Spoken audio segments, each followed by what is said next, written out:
ప్రజలందరూ కలిసి బీజేపీకి మంచిగా బుద్ధి చెప్పారు, కౌంటర్ ఇచ్చారు. ఎందుకంటే నేను ఒక నిజం మాట్లాడాలనుకుంటున్నాను. ఆనాడ్సన్ దేవుళ్ళని నమ్ముతారు, అదే సాంప్రదాయం అట్లే వస్తుంది. ఈరోజు కొత్తగా మీరు దేవుని నమ్మిస్తున్నట్టు కొత్తగా క్రియేట్ చేస్తున్నట్టు. ఎందుకు దేవునితో రాజకీయాలు అవసరం లేదు. మీరు ఈరోజు దేవునితో రాజకీయాలు చేశారు. మీరు ఏమంటారు, అయోధ్య కట్టిన యూపీలోనే మీకు ఓటు రాలేవు చక్కగా. ఎందుకు దేవునితో రాజకీయం?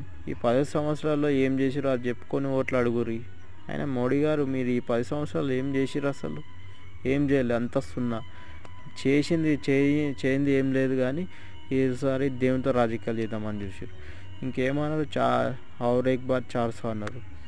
400 కాడ ఉరుకులాడని ప్రజలు ఎగిరెగిరిదంతా వచ్చి కింద పడ్డావు. 240 కాడ ఉన్నావు. నన్ను కాపాడంటే 2 పార్టీలు వచ్చి కాపాడినాయి నీకు. మరి ఈసారైనా బుద్ధి తెచ్చుకోండి, మారురి.